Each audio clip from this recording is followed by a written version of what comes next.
అందరికీ నమస్కారం. నేను మీ Raja Mahendra, senior journalist, political analyst and political consultant. Telangana parliament ఎన్నికల్లో బీఆర్ఎస్ పార్టీ ఎలా పర్ఫామ్ చేసింది, బీఆర్ఎస్ పార్టీ ఎలాంటి స్ట్రాటజీ మెయింటైన్ చేసింది, బీఆర్ఎస్ పార్టీకి ఓటు బ్యాంకు ఎక్కడి నుంచి వచ్చింది, ఏ మేర పర్ఫార్మెన్స్ చేసిందనే విషయాన్ని మనం చర్చిద్దాం. అసెంబ్లీ ఎన్నికల్లో ఓటమితో డీలపడ్డ బీఆర్ఎస్ పార్టీ వెంటనే మళ్ళీ పార్లమెంట్ ఎన్నికలు రావడం జరిగింది. పార్లమెంట్ ఎన్నికల్లో భాగంగా బీజేపీ, కాంగ్రెస్ పార్టీలు ప్రచారంలో ఉవ్వెత్తున ఎగిసిపడుతూ ముందుకు వెడుతున్న వేళ నైరాశ్యంలో ఉన్నటువంటి బీఆర్ఎస్ పార్టీ క్యాడర్ను ఉత్తేజపరుస్తూ కేసీఆర్ ఫామ్ హౌస్ వీడి జనం బాట పట్టారు. రైతుల పంటలు కొనట్లేదని చెప్పేసి పంట నష్టపోయిన రైతుల దగ్గరికి వెళ్ళిండు.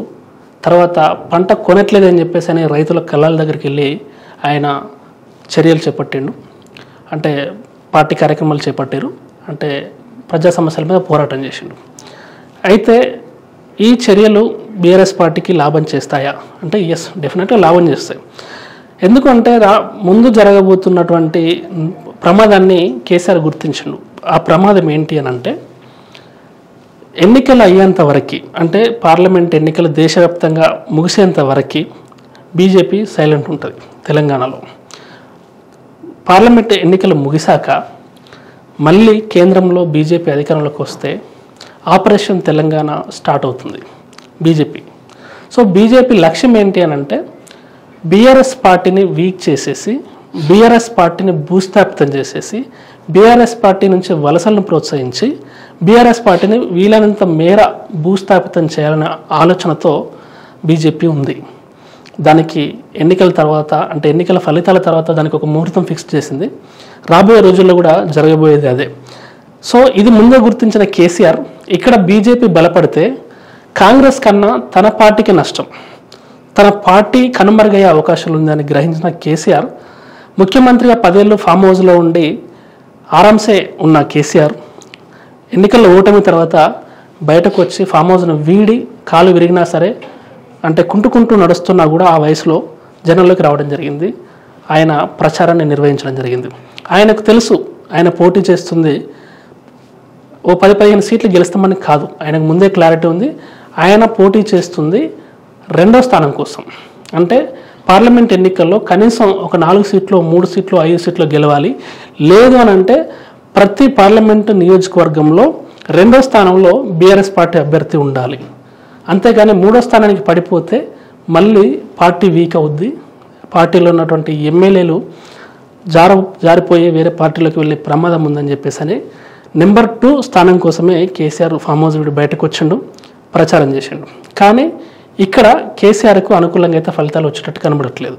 ఎందుకు అని అంటే, మేడిగడ్డ ప్రాజెక్టు ఒకటి, కాళేశ్వరం ప్రాజెక్టుల అవకతవకలు ఒకటి, లిక్కర్ కేసులో కల్వకుంట్ల కవిత అరెస్ట్ అవ్వడం ఒకటి, కేటీఆర్ వ్యవహార శైలి ఒకటి, తర్వాత కేసీఆర్ ఓటమి చెందిన తర్వాత అసెంబ్లీ ఎన్నికల్లో ప్రెస్ మీట్ పెట్టి 10 ఏళ్ళు నాకు ముఖ్యమంత్రిగా మీరు అవకాశం ఇచ్చారు, ప్రతిపక్ష నేతగా మళ్ళీ నేను బాధ్యత నిర్వహిస్తానని కనీసం 10 ఏళ్ళు ముఖ్యమంత్రిగా అవకాశం ఇచ్చిన ప్రజలకు ఒక ప్రెస్ మీట్ పెట్టి కనీసం ఒక థ్యాంక్స్ కూడా చెప్పకుండా ఫామ్ హౌస్ వైపు పడుకున్న కేసీఆర్ పట్ల ఇవన్నీ అంశాలు కూడా కేసీఆర్ పట్ల వ్యతిరేకత కారణమైనవి. దాదాపు BRS party vote bank 90 to 95%, 99% వరకు బీజేపీకి షిఫ్ట్ అవుతుంది. అక్కడ ఉన్నటువంటి బీజేపీ కూడా ఆ సిచ్యువేషన్స్ని బాగా క్యాచ్ చేసుకుంది.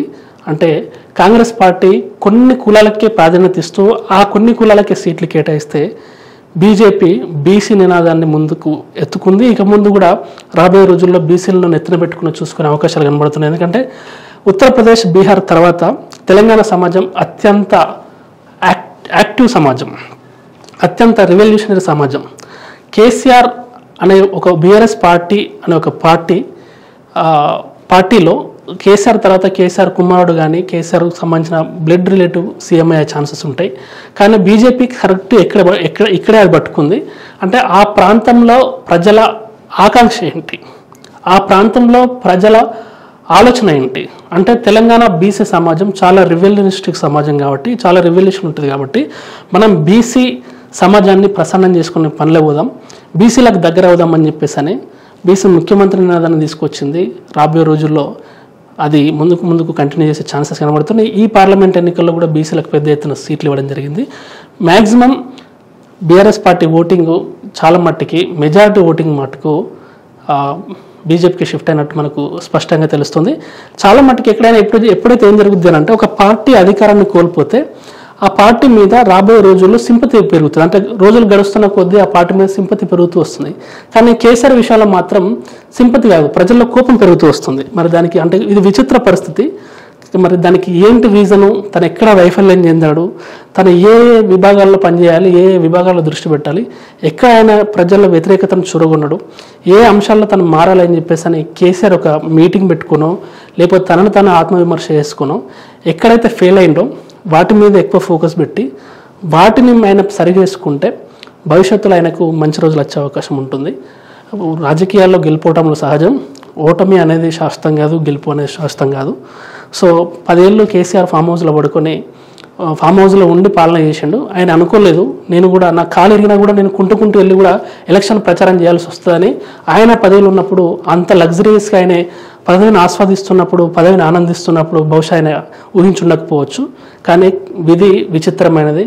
కాలం కన్నెర చేస్తే, కాలం కలిసి రాకపోతే, కాలు ఎరిగి మంచాన పడుకున్నా కూడా మనం తనెళ్ళి ప్రచారం చేస్తే కానీ పార్టీ బతకని పరిస్థితికి వచ్చింది. అంటే కాలంతో ఎంత జాగ్రత్తగా ఉండాలనేది ఈ అంశాన్ని మనం ఉదాహరణ తీసుకోవచ్చు. ఎనీవే కేసీఆర్ గారికి ఆల్ ద వెరీ బెస్ట్. ఏ అంశాల్లో మీరు వైఫల్యం చెందారో ఆ అంశాల మీద స్పెషల్ ఫోకస్ పెట్టి ఆ అంశాలను మీరు మళ్ళీ సరిచేసుకోగలిగితే భవిష్యత్తులో బీజేపీ తాకిడిని, బీజేపీ ఒత్తిడిని, బీజేపీ రాజకీయాన్ని తట్టుకొని మీరు నిలబడే అవకాశం ఉంటుంది. అలాగే నిలబడాలని ఆకాంక్షిస్తూ సెలవు.